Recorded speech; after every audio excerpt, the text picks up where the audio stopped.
My husband cheated on me with his lover, and I cheated on him with his lover's husband. He was speechless. I didn't fall in love with him the way movies show it. No instant butterflies, no dramatic spark. It began quietly. I first saw him at my friend's birthday party.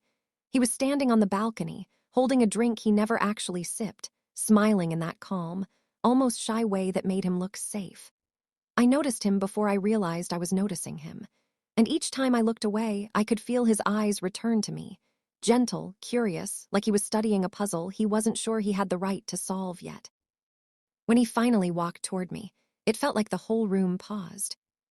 "Hi," he said, in this soft, careful voice. I couldn't help laughing. "You've been practicing that hi for 30 minutes. He blushed, and that was the moment something in me softened. He didn't pretend to be who he was. He didn't force charm. He was just real. We talked the rest of the night, about work, about food, about little things and big things. He didn't talk over me, he listened. He paid attention. He made me feel seen in a way I didn't know I had been missing. The next morning, he texted me just to ask if I got home safely. No flirting, no games, just concern. I stared at that message, longer than I care to admit. Soon, we started talking every night.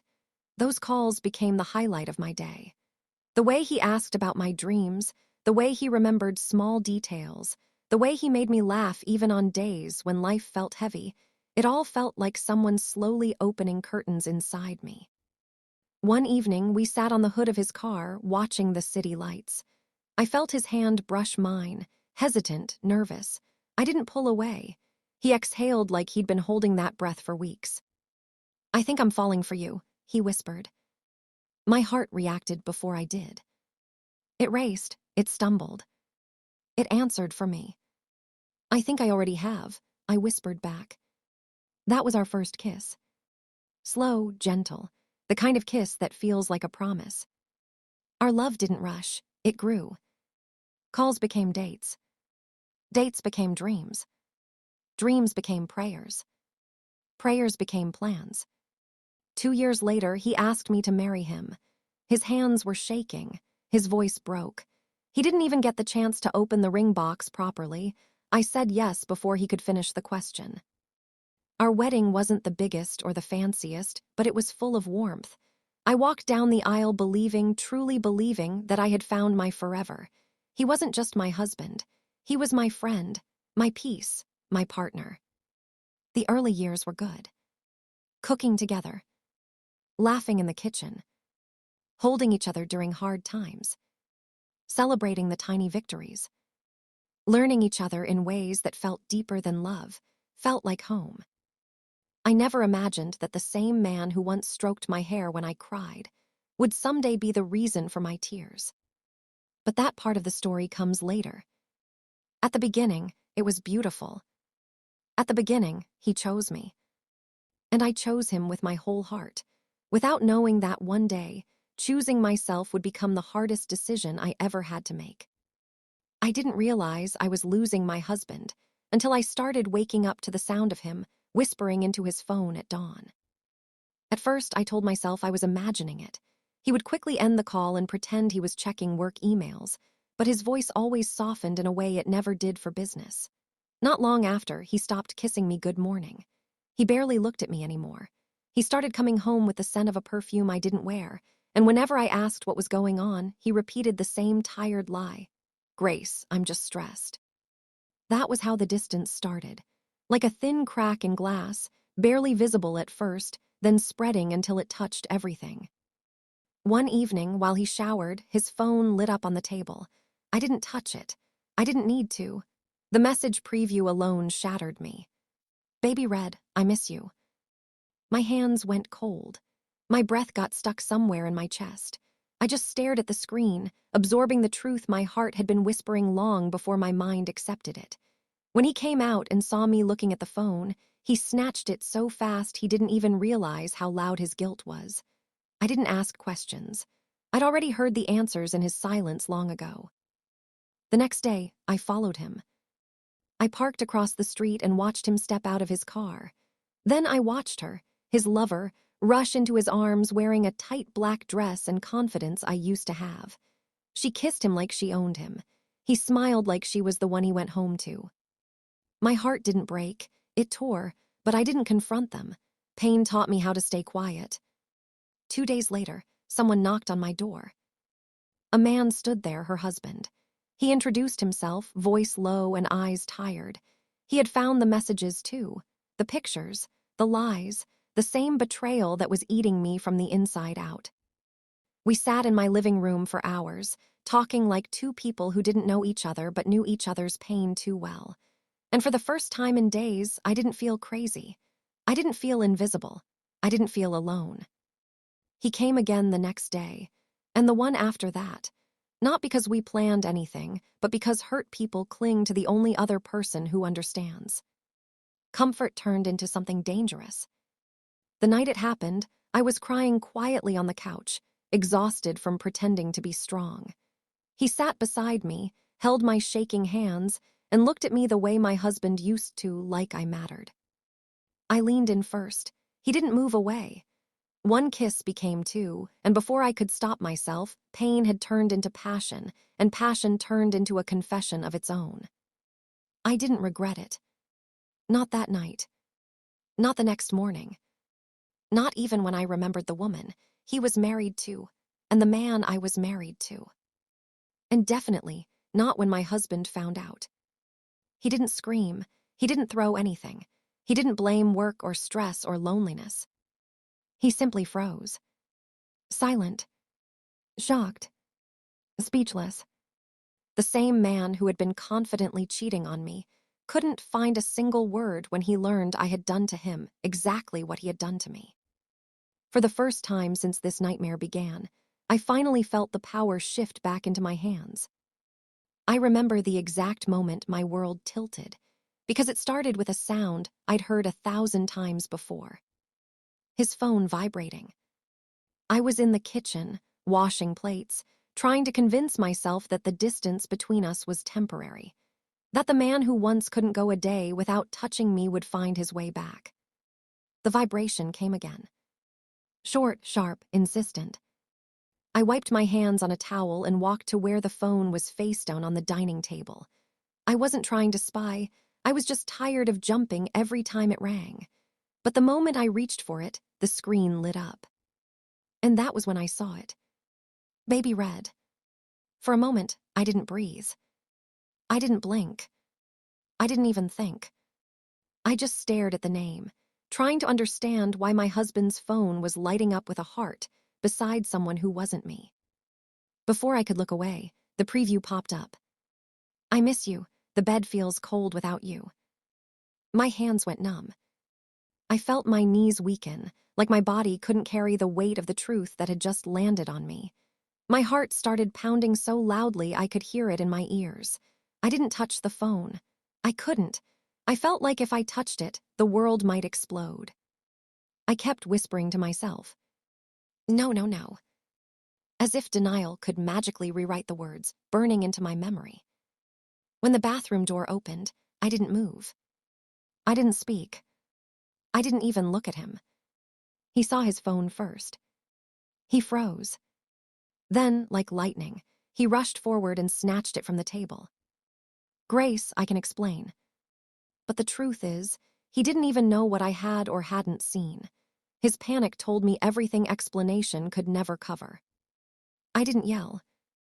I didn't cry. My voice didn't even shake when I said, "Is that what you call her, baby?" His eyes widened, guilt flashing like a spotlight. Grace, it's not what you think. That sentence, those 5 useless words, were the final confirmation. Because innocent men don't use that line. Guilty ones do. I turned around and walked to the bedroom. My mind was racing, but my heart felt strangely calm. Not because I wasn't hurting. I was.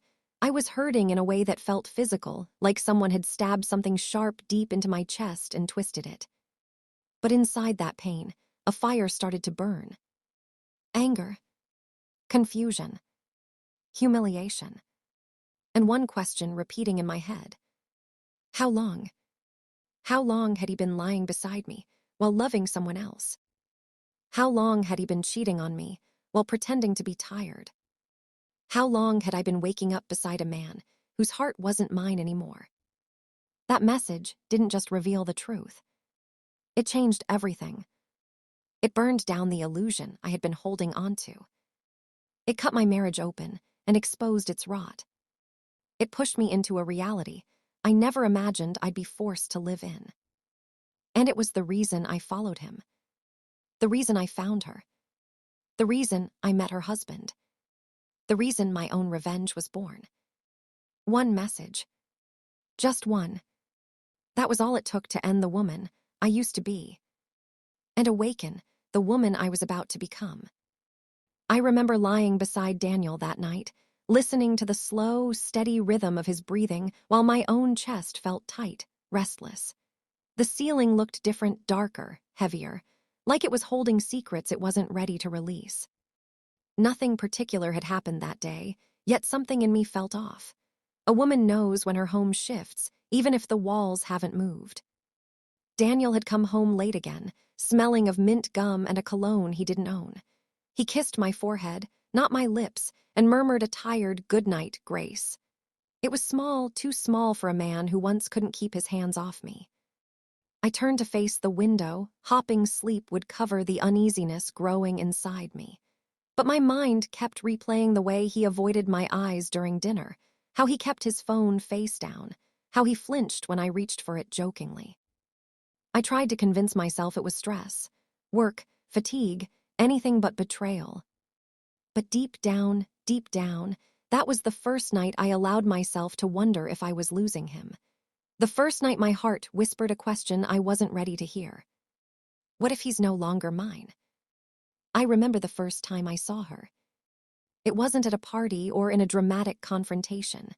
It was subtle, cruelly casual, the way life sometimes delivers its worst moments wrapped in the ordinary. I had followed Daniel that afternoon, my heart heavy, my mind frantic. I didn't know what I would find. Part of me wanted to see nothing. To turn around and pretend that the niggling doubts I'd been carrying for weeks were just paranoia. But something in me demanded the truth. I saw her standing by the cafe where Daniel had gone to meet a client. She wore a black dress that hugged her figure in all the wrong ways for my heart, but perfectly for the way the world seemed to admire her confidence. Her hair fell just past her shoulders in soft waves, her lips curved in a smile I knew wasn't for me. My stomach twisted at the sight of it. My hands curled into fists, my nails digging into my palms. And then I saw him. My husband, Daniel, my Daniel. The man whose hands had once traced every inch of my body with reverence, whose voice had lulled me to sleep every night with soft, loving words. He stepped out of the cafe and walked straight toward her. His smile wasn't polite. It wasn't friendly. It wasn't the smile I used to get when he looked at me the way I still hoped he might. No, it was a smile full of desire, warmth, and belonging, a smile that belonged entirely to her. They hugged, not a casual hug, not a brief, friendly embrace, but a long, lingering hug that pressed them close, bodies almost melting into one another. I could see his hands resting on her waist, hers pressed lightly on his chest. I felt my chest tighten until it was almost painful. My throat burned and I couldn't breathe properly. I wanted to scream. I wanted to run. I wanted to step forward and pull him away. Demand he remember me. Demand he remember us. Demand he remember our years together. But I didn't move. I couldn't. I was frozen in that moment, a witness to my own heartbreak. She laughed at something he said. The sound was light, airy, intoxicating, and it made my stomach turn.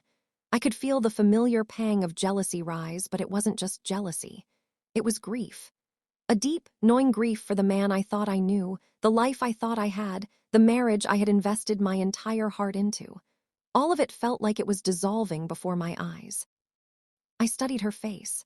I tried to find a flaw, a crack, a reason why he would choose her over me. But there was none.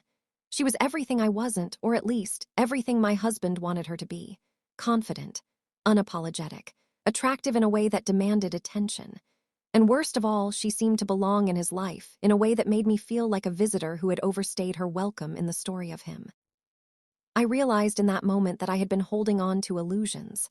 I had thought I was enough, that our love, our marriage, the years we had built together would protect me from betrayal. But I was wrong. Love didn't protect me. Marriage didn't protect me. Years didn't protect me. And she didn't have to try. She simply existed, and in existing, she had claimed a part of my husband that had once been mine. I don't remember how long I stood there. Time blurred. Every laugh, every touch, every whisper between them etched itself into my memory. And then he kissed her. Just a quick, soft kiss on her lips, but enough to shatter the last of my illusions. My knees buckled, and I had to lean against the wall of the cafe across the street. My hands were shaking, my heart pounding like a drum in my chest, my mind screaming in disbelief. I didn't cry, not yet. My body hadn't processed the betrayal, hadn't accepted the truth that my husband had chosen her over me. Instead, I felt a strange, hollow emptiness, as if a part of me had already been removed and there was nothing I could do to bring it back. As they walked away together, arms brushing, smiles wide, I realized something that cut deeper than any punch, any scream, any insult ever could. He wasn't just cheating on me. He wasn't just betraying me in secret. He had made a choice, and the choice was clear. She was the one he wanted. She was the one he had placed above me, above our years, above every promise we had made to each other. I stayed there long after they disappeared from view. My legs hurt from standing, my head ached from trying to process the enormity of what I had witnessed. I wanted to scream into the empty streets, into the indifferent sky, into the universe that had let this happen. I wanted to demand an explanation, a reason, a single word that could make this less painful. But I knew there was none. She didn't need to explain herself. He didn't need to justify it. Their actions spoke louder than any words ever could. That night, I went home. I sat on the edge of our bed and stared at the sheets that had once been shared with love. The silence of the house pressed against me, heavy and suffocating. I thought of Daniel, of her, of everything that had led to this moment. And I realized that something inside me had shifted, something raw, painful, and unstoppable. I would never be the same Grace again. Because the woman my husband had chosen over me didn't just take him. She took my certainty, my comfort, my sense of safety. And in taking all that, she left me with a question that would haunt me until I acted. What would I do to reclaim my life, my dignity, my power, and maybe, in the process, my revenge? And in that moment, I knew the story of us. The man I loved, the life I built, the marriage I had trusted, was over. But my story, that was only beginning. I didn't expect to meet him. Not like that. Not in my living room, with the weight of betrayal hanging between us like a storm ready to break. He knocked softly, almost hesitantly, and when I opened the door, I froze. He was tall, broad-shouldered, and carried himself with a quiet strength that didn't hide the hurt in his eyes. Eyes that mirrored my own pain, my own disbelief, my own sense of humiliation. "I'm her husband," he said simply. His voice was steady, calm, but it carried a weight I could feel in my chest. I need to speak with you." I didn't invite him in immediately. I studied him first. His expression wasn't angry, not exactly. It wasn't accusatory either.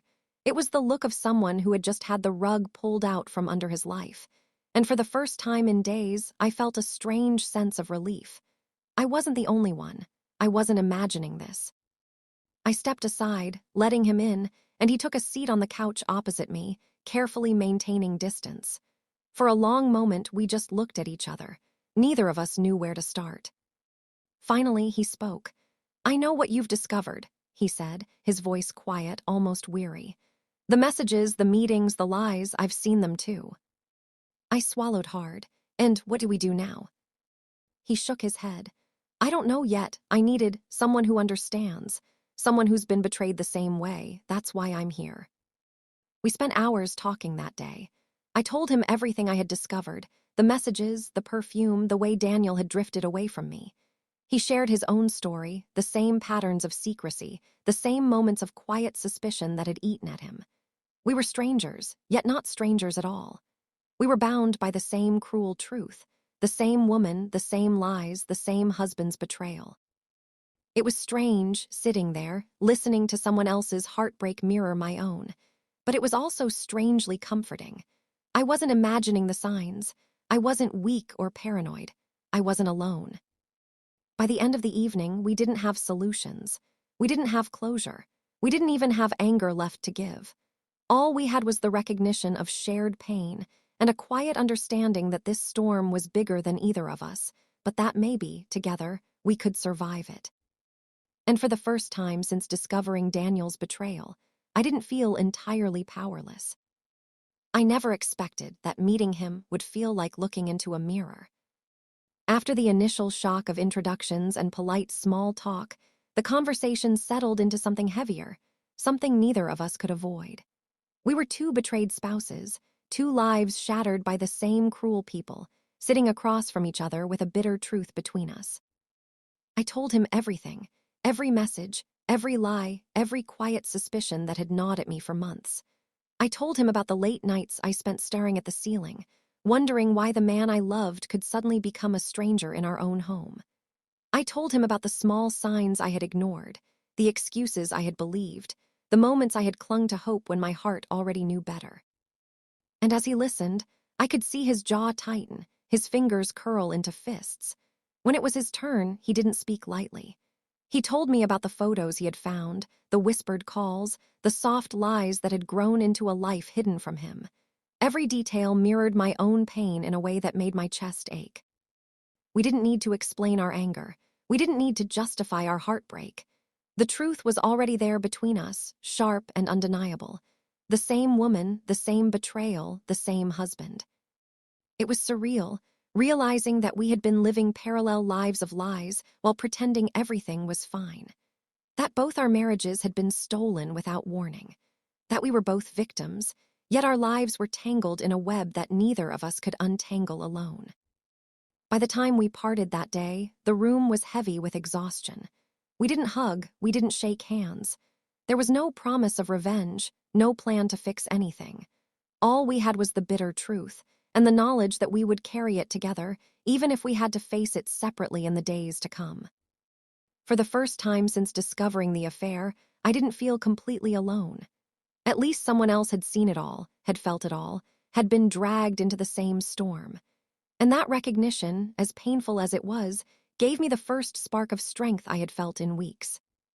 It started as a conversation, quiet and cautious, but by the end of the night, it had turned into something neither of us could have predicted. We sat across from each other in my living room, the weight of betrayal pressing down so heavily that even the silence felt loud. I could still feel the sting of Daniel's touch on her, the warmth he had given someone else while I lay awake alone. He listened to my story without interruption, nodding occasionally, but I could see the pain etched into every line of his face. And when he spoke, it wasn't about anger or revenge at first. It was about understanding, about making sense of the mess our lives had become. "I can't believe this is happening," he said quietly. "I never imagined." His voice cracked, and I realized he never had. He had believed in their marriage too, just like I had believed in mine. We shared a long, painful silence after that. I had never expected comfort to come from him. I had never expected anyone to understand the bitterness of seeing the one you loved choose someone else so completely. But as the night went on, our conversation drifted, cautiously at first, into ideas neither of us were supposed to consider. "What if we made them feel something?" I asked, the words tasting strange on my tongue. "Not just for revenge, but so they understand what it's like to lose someone they thought was theirs." He looked at me for a long time, measuring, weighing, unsure. And then, slowly, he nodded. "I've thought about it," he admitted. "But I didn't want to admit it to anyone. I didn't even know I could do it until now." It wasn't a plan. Not really. It was a pact made in whispered words, born from shared pain and anger, and the knowledge that we had both been silenced by their betrayal for too long. It was a pact of understanding, of acting together, not out of malice, but out of necessity, out of a need to reclaim the pieces of ourselves that had been stolen. By the end of the night, we weren't strangers anymore. We were co-conspirators in our own survival, two people bound by the same heartbreak, ready to face the consequences together.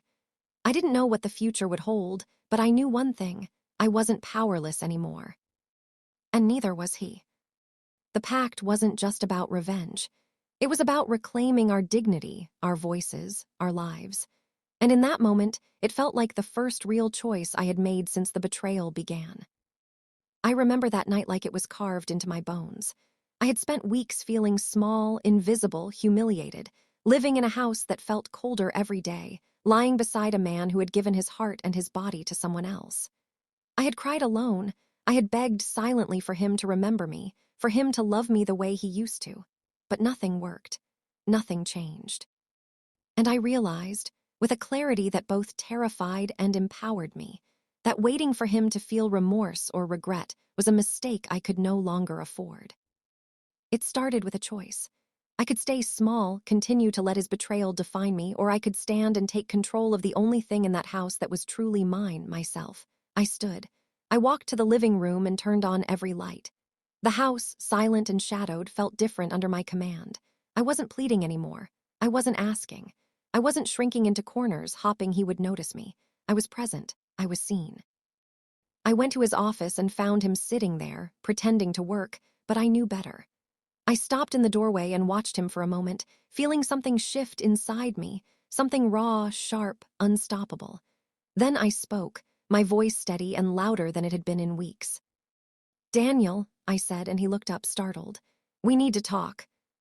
He opened his mouth, probably to apologize, to explain, to justify, but I cut him off. I didn't need his words anymore. I didn't want his excuses. I wanted him to understand that I wasn't helpless, that I wasn't broken beyond repair, that I wasn't the scared, quiet woman he thought he could ignore while living a double life. That night I made him see me. Not the woman who forgave blindly, not the one who cried silently, not the one who had begged for scraps of affection. I made him see the woman who had been betrayed, yes, but also the woman who refused to stay a victim. I told him everything I knew, everything I had seen, every sleepless night, every heartbreak, every pang of humiliation. I didn't scream. I didn't beg. I simply spoke my truth with a force that left no room for denial. And when he realized I wasn't going to crumble, the silence in the room was deafening. He had taken so much from me, yet that night, he saw that there were limits he could not cross without consequence. For the first time in weeks, I felt a strange sense of liberation. Pain was still there, yes, but it was no longer holding me hostage. I was no longer a passive player in someone else's story. I was active, alive, and aware of my power.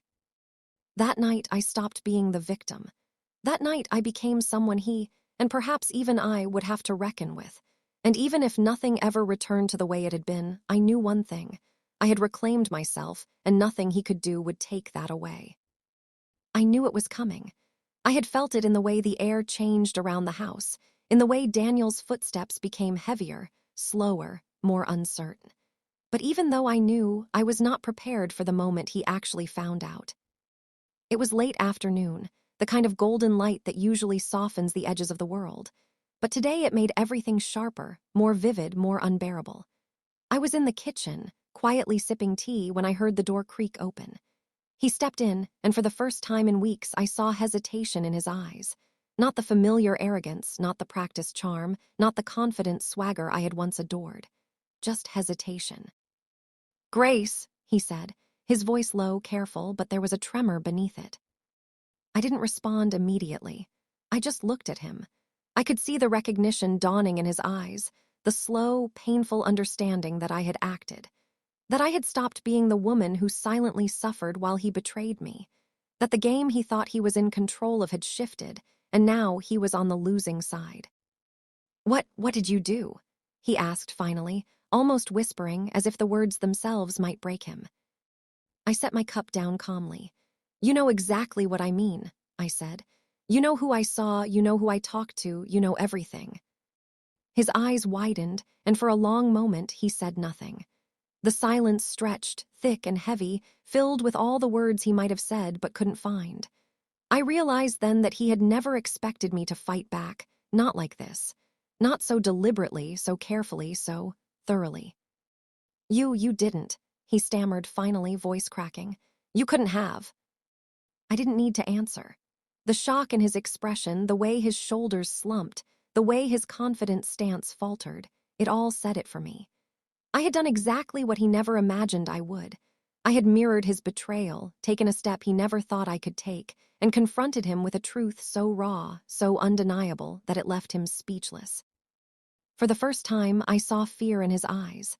Not the fear of losing me like everyone else talks about, but the fear of being exposed, stripped bare of the power he had wielded for so long. Every excuse he had kept, every lie he had told, every secret he had buried, it was all crumbling in the face of my actions. I looked at him, calm and steady, and I realized something I hadn't admitted even to myself until that moment. The tables had turned. The man who had once been untouchable, untarnished in his own mind, suddenly felt small, powerless, and completely at my mercy. And yet I didn't strike out in anger. I didn't yell or humiliate him. I simply let him sit there, letting him feel every ounce of disbelief, every pang of guilt, every sting of shame.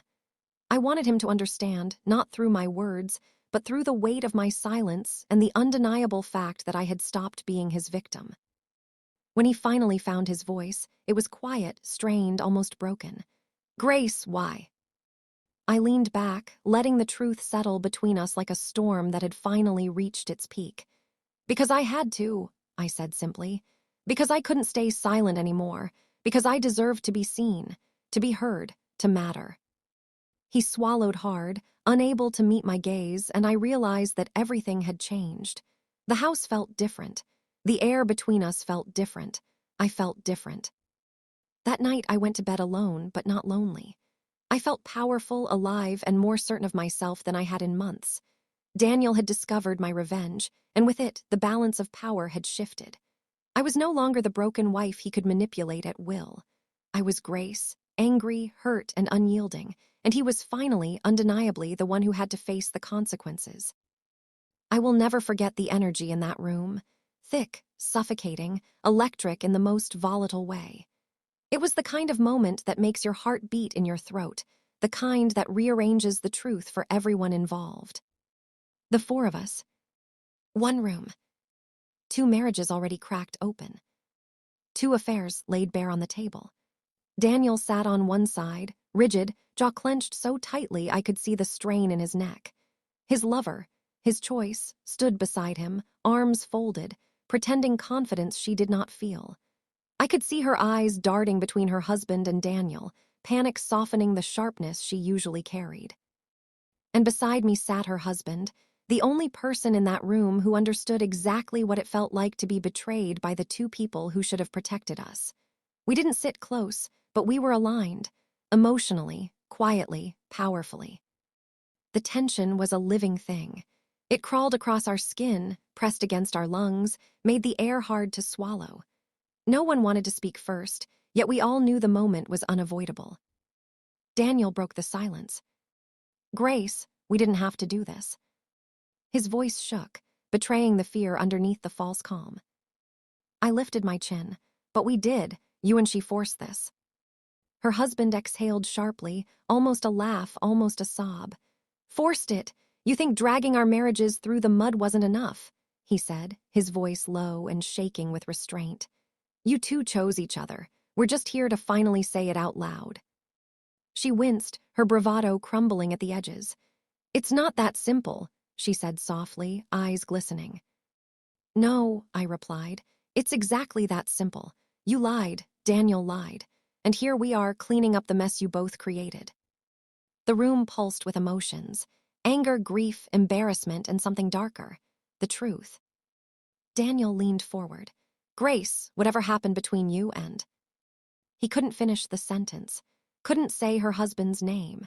Couldn't bear the mirror of his own betrayal held so close to his face. "So now it matters," I asked quietly. "Now you care about loyalty, now the boundaries matter." The look on his face, shock, guilt, confusion, was almost surreal. He had been fine crossing every line. Until I crossed one too. Her husband spoke again, but this time his voice was calm, cold. "It's funny," he said. "You two thought you were having a secret relationship, but you didn't just cheat on us. You cheated on yourselves, on your own dignity." She broke. Tears slipped down her cheeks, and Daniel shifted uncomfortably, as if realizing that the fantasy they had built together couldn't survive the reality of this moment. The four of us sat there, too guilty, too scarred, each forced to confront the consequences. I had imagined shouting matches, thrown insults, chaos. But instead, the silence carried all the weight. Because the truth didn't need drama. It simply needed to be acknowledged. When I finally stood, the room followed my movement like it was waiting for a verdict. I didn't yell. I didn't crumble. My voice came out steady, stronger than I felt. "This room," I said, "is the last place our marriages will ever be equal. After today, everyone walks out knowing exactly what they chose." I looked at Daniel, truly looked at him. Then at her. Then at her husband beside me, who nodded once, a silent understanding passing between us. The four of us in one room. A moment that changed everything. A moment that ended the lies. A moment that made it clear. Nothing would ever return to what it was. And I walked out first. Because someone had to. And because, finally, it was going to be me. I never imagined I'd witness it. Not like this, not so raw and exposed. It started subtly, almost imperceptibly. Her usual confidence, the way she carried herself like nothing could touch her, was cracking. I noticed it the first time she laughed nervously at something Daniel said, and then immediately looked away, like she couldn't believe what she had done. Like the weight of it was finally catching up to her. But the real breakdown happened one evening when I followed her, hopping to see for myself what had been consuming my life for months. I watched from a distance as she sat in a quiet cafe, her hands trembling over a coffee cup, her eyes red and puffy. She stared at her phone as if it might hold some secret solution to the mess she had created. When Daniel appeared, walking toward her with that same smug smile she had once admired, she flinched. Not just flinched, her whole body tensed, and I could see the panic in her eyes. He leaned down, whispering something in her ear, and instead of smiling back as she always did, she shook her head slowly, almost as if she were scolding herself. Then it happened. She put her head in her hands and let out a shuddering sob. The kind of cry that can't be faked, the kind that comes from realizing everything you've built is collapsing. Daniel tried to calm her, put his hand on her shoulder, but she pushed it away, twisting sharply to hide her face. "You wanted this," I imagined her thinking. "You wanted him, you chose this." Her breakdown wasn't just emotional. It was the physical manifestation of guilt, fear, and shame all at once. Her once confident posture slumped, her voice cracked with each word she muttered, and even Daniel looked helpless, realizing that his lover, the woman he had thought he could control, was unraveling in front of him. I didn't step forward. I didn't need to. Watching her crumble was its own kind of justice. All the power she had wielded, all the sneers and subtle triumphs, dissolved in a single, raw moment. Her empire of secrecy had collapsed, and there was no one left to rebuild it for her. That day, I realized something important. Betrayal might be glamorous in someone else's mind, but guilt is relentless. And when the mask finally slips, when the lie finally cracks, no amount of charm or confidence can save you from facing the mess you've made. She had her moment of reckoning. And I, for the first time, felt the quiet satisfaction of watching the one who had stolen from me realize the cost of her choices. I had imagined this moment in 100 different ways: angry confrontations, screaming matches, even dramatic walkouts. But nothing could have prepared me for the exact way it happened. It was late evening when Daniel finally realized the full weight of what I had done. I had been careful, deliberate, and calculated in my revenge, not out of cruelty, but out of necessity. Every step, every word, every choice had been measured to ensure he would see, unmistakably, that I was no longer the woman he could manipulate or dismiss. He came home, expecting the same timid Grace who had tolerated his absence, his lies, his betrayal. He walked into the living room and found something completely different. I was calm, poised, holding a folder of evidence, messages, photographs, details he had assumed I'd never discover or act upon. Across from me sat her husband, silent but unflinching, a mirror of the anger and hurt I had carried for months. For a long moment, Daniel just stared. His lips parted, eyes wide, hands twitching as if he wanted to reach for words, for excuses, for anything that could reclaim the control he had lost, but none came. "Grace, you what?" he started and then stopped. He couldn't finish. His voice faltered, cracked, and finally died somewhere between disbelief and shock. I didn't speak immediately. I let the silence stretch, heavy and suffocating, until it pressed against him in the way his lies had pressed against me for months. The truth was undeniable, unavoidable, and inescapable. He tried again, whispering, "You, Yuka." But the words didn't matter. He was speechless because, for the first time, he was confronted by someone he could no longer control. He was speechless because the man who had thought himself clever, untouchable, and invincible finally realized that every action had consequences, and that his arrogance had underestimated me. The room was quiet except for the shallow rhythm of his breath, his wide eyes fixed on the folder, on her husband, on me. I could see him processing, struggling, grasping for a lifeline that wasn't there. And in that silence, I felt a strange sense of triumph, not the cruel kind, but the kind that comes from finally reclaiming your power. The kind that comes from watching the person who hurt you realize, in the deepest, most humbling way, that you are no longer theirs to hurt. Daniel's speechlessness was more than shock. It was the moment the balance shifted. The moment he understood, with stark clarity, that I had stopped being the victim. And in that room, in that moment, I finally felt free. The moment everyone found out, the world as I knew it shifted. It started quietly, almost imperceptibly, with the first whispers. A neighbor here, a friend there, noticing tension, noticing absences, noticing the unspoken.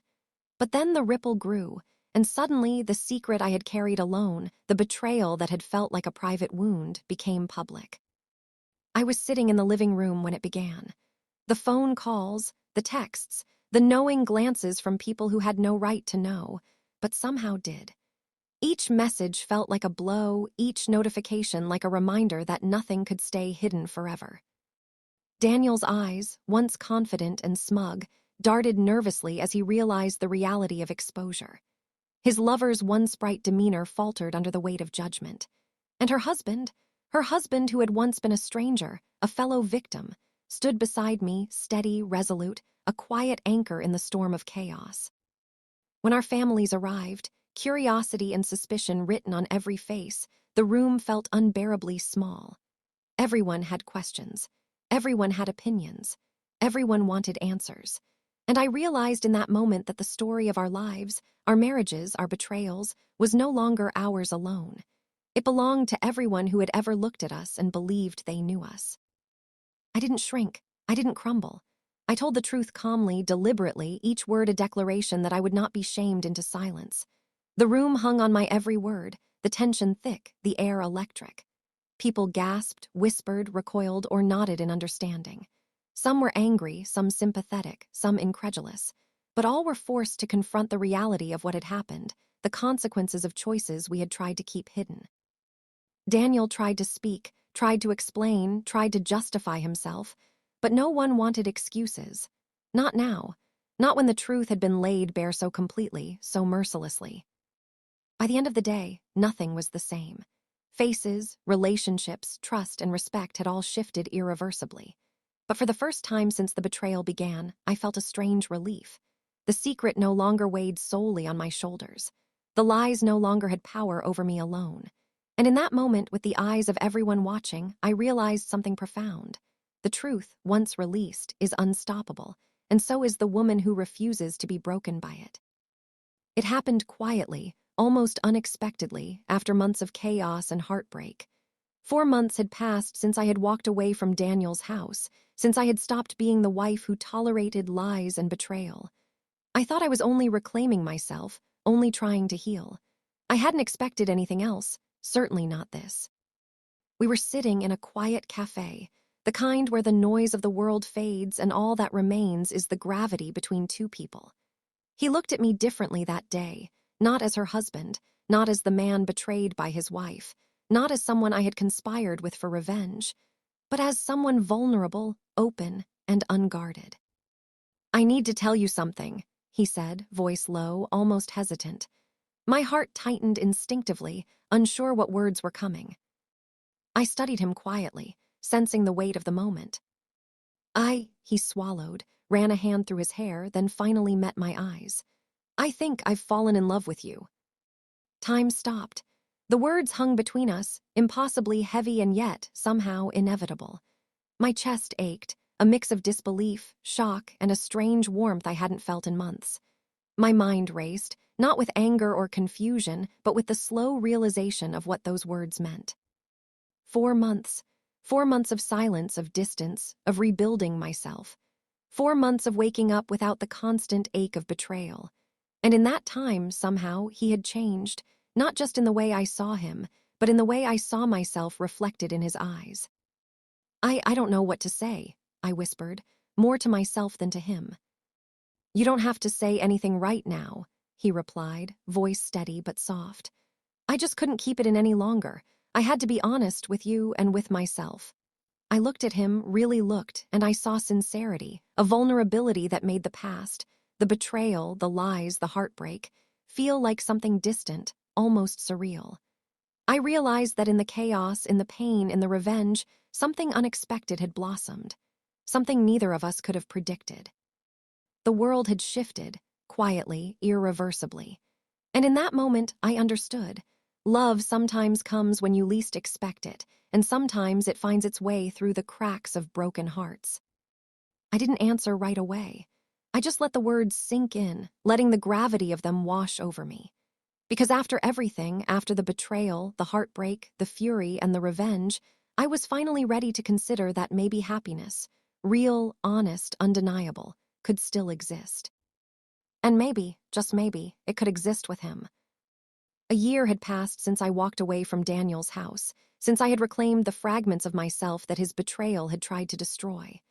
Those 12 months had been hard, raw, and lonely at times, but they had been mine. I had learned to breathe without guilt, to sleep without anxiety, to wake without the constant ache of betrayal. I had begun to heal, and in that healing, something unexpected began to grow. It started subtly. A text here, a call there, casual laughter that lingered longer than it should have, conversations that felt effortless. The man I had once only seen as her husband, the one I had plotted and conspired with for justice, became someone I wanted in my life. Not for revenge, not for validation, not even for comfort, but for the simple, undeniable reason that I liked him, that I cared for him, that I loved him. I resisted at first. I reminded myself of the past, of the tangled mess we had navigated, of the boundaries we had crossed. But love doesn't always wait for timing to be convenient. It doesn't ask for permission or reason. And slowly, impossibly, it took root in my heart. Every time I saw him, I felt it. The warmth, the familiarity, the spark that made my chest flutter and my mind quiet. I noticed the little things. The way he listened, the way he remembered what mattered to me, the way he never judged my anger, my bitterness, my scars. With him, I could be whole, not half a person hiding behind broken promises and shattered trust. And then it became undeniable. One evening, sitting across from him, laughter fatting into silence, I realized that I didn't feel anything for Daniel anymore. Nothing. No longing, no hope, no attachment. The man I had once loved, the man I had once feared losing, had become a stranger whose presence in my life no longer mattered. I knew what I had to do. The decision wasn't easy. It never is. Divorce is never easy. But I understood that staying in a marriage devoid of love would only hollow me out further, would only betray the person I had fought so hard to become. The next weeks were filled with preparation, conversations, and careful planning. When the final meeting happened, when the papers were signed and the reality settled in, I felt something strange. Not relief, not guilt, not regret, but freedom. Freedom to love fully, to move forward honestly, and to embrace the life that had quietly been waiting for me. And in that freedom, I looked at him, the man who had been patient, kind, and unwavering, and felt my heart swell with something real, something profound. I didn't just want a life with him. I wanted to live every moment fully, without shadows, without lies, without hesitation. That day marked the end of one life and the beginning of another. One filled not with betrayal, not with fear, but with love, a love I had never expected, yet one I would never let go of. Because I had survived, I had healed, and I had finally allowed myself to be happy again. Daniel's calls started almost immediately after the divorce papers were finalized. At first, I ignored them, short, desperate messages pleading for a second chance, promising change, begging for forgiveness. But the persistence grew, escalating to late-night texts, voicemails, even showing up at my apartment unannounced. "I can fix this, Grace," he begged one evening when he cornered me on the balcony. "I'll do anything. Just come back to me. Please, I can't lose you. You're everything to me." I looked at him calmly, my heart steady in a way it hadn't been when I was still married. Gone was the woman who trembled at his voice, who clung to the illusion of love. Gone was the fear that had once ruled me. I didn't flinch, didn't beg, didn't break. "Daniel," I said, my voice soft but firm, "you've lost me. I don't belong to you anymore, I don't love you anymore, and I never will." His face went pale, the words hitting him like a physical blow. His lips parted, and I could see the shock, the disbelief, the desperation collide in his eyes. What are you saying?" I took a steady breath. "I'm saying that I'm in love with someone else." I watched as his confusion deepened, the instinct to argue forming, then faltering. "Not just anyone. I'm in love with Kinsley's husband, your side chick's husband, Daniel. His name is Kinsley, and he's the one I want now." The room went silent except for the hum of the city outside. Daniel stared at me, mouth opening and closing, like he couldn't find the words to respond.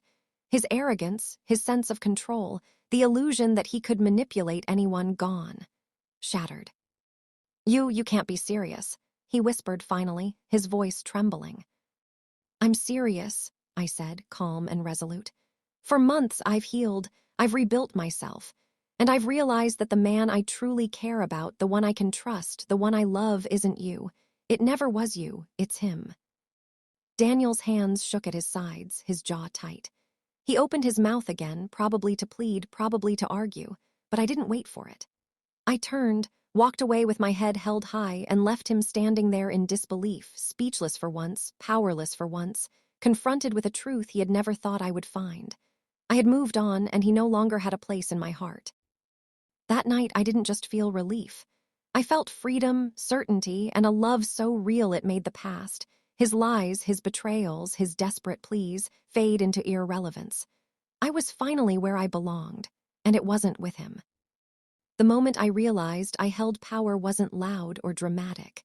It didn't come with shouting or arguments or slammed doors. It came quietly, like a sunrise I didn't know I'd been waiting for. I was standing in my own apartment, freshly divorced, free from a marriage that had slowly drained the life out of me. For years, Daniel had made me feel like a third wheel in my own home, like an accessory to his life instead of a partner in it. I had begged for love, for attention, for basic respect, things that should never require begging. But now I was free.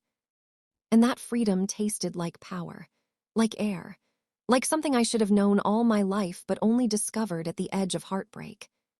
Somewhere along the healing process, I stopped looking backward. I stopped replaying the lies, the excuses, the late-night disappearances.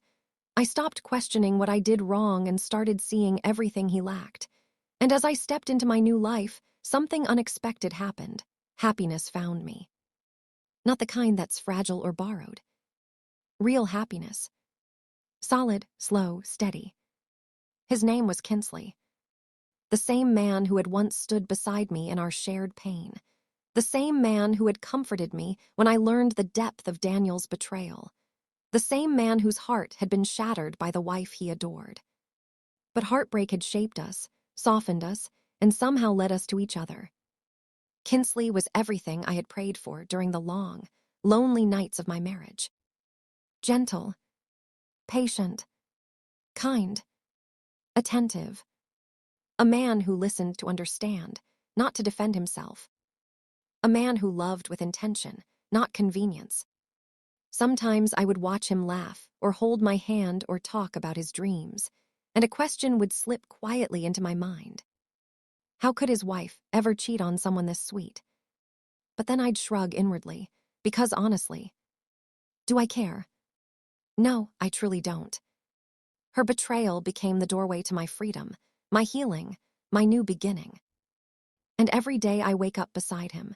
Every day he chooses me with the kind of love I had once thought only existed in stories. I feel nothing but gratitude. Grateful that I left. Grateful that I healed. Grateful that the pieces of my broken heart rearranged themselves into something stronger. Grateful that what was meant to destroy me ended up reshaping my entire life. So yes, I still wonder sometimes. But mostly, I'm thankful. Because losing Daniel was the best thing that ever happened to me.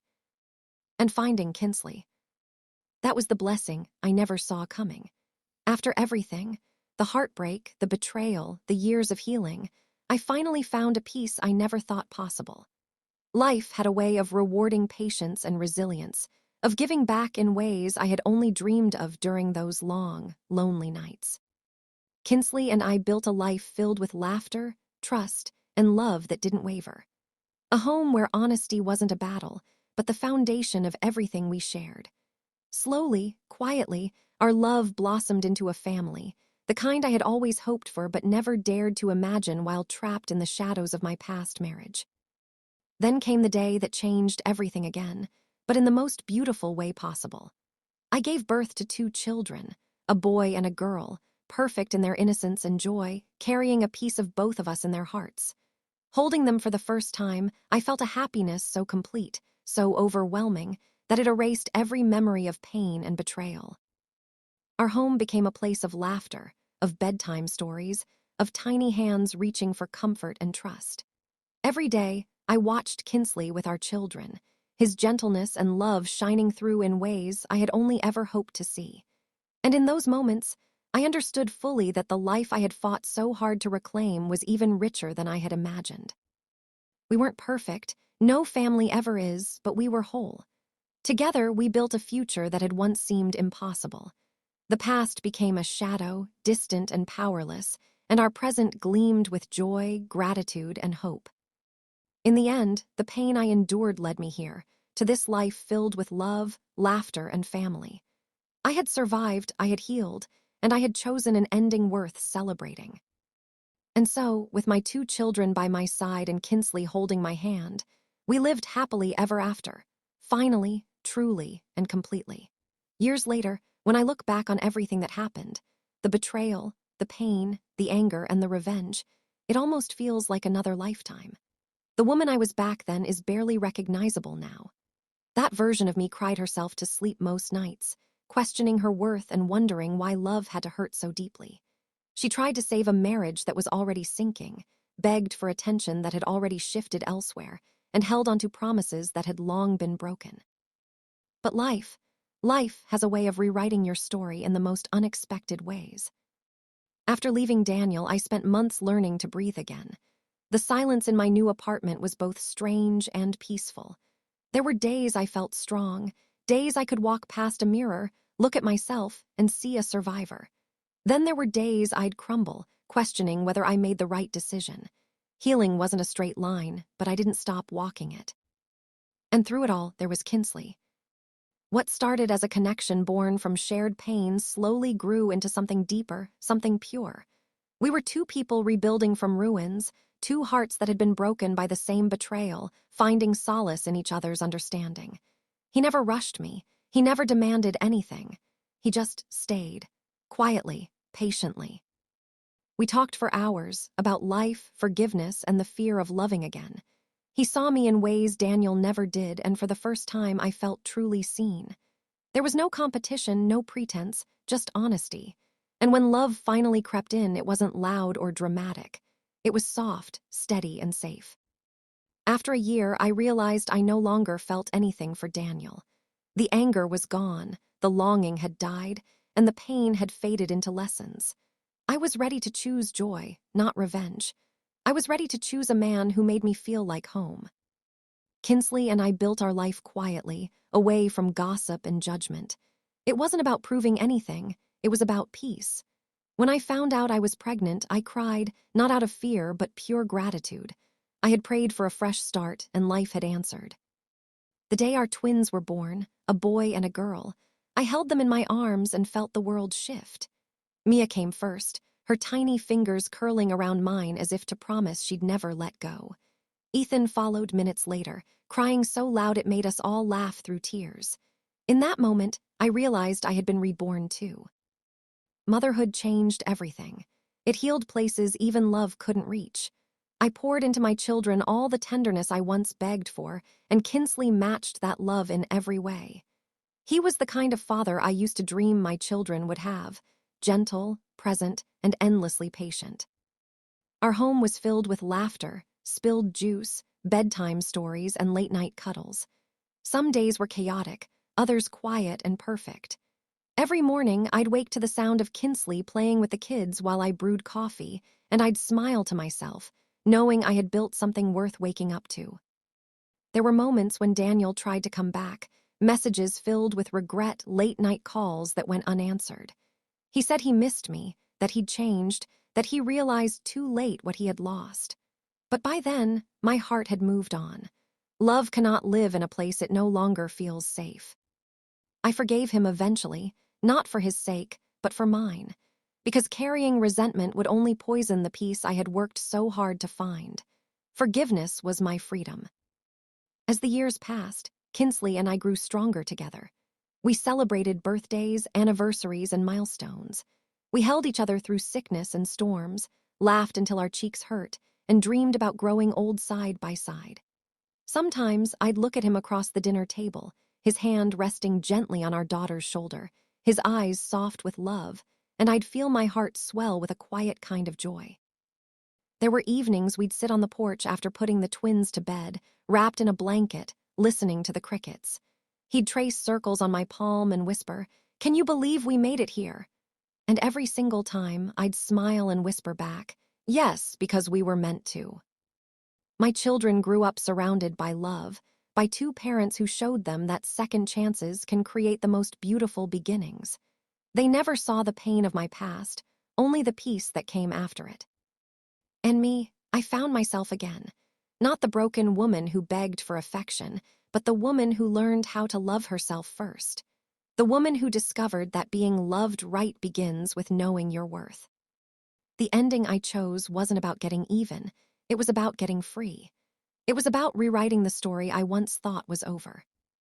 Now, every time I watch Mia twirl around the living room or Ethan run into Kinsley's arms after school, I whisper a silent thank you to the heartbreak that pushed me out, to the betrayal that set me free, and to the love that waited patiently on the other side.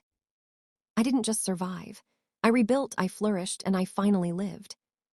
And so, surrounded by love, laughter, and the family I never thought I'd have, I can finally say, we lived happily ever after.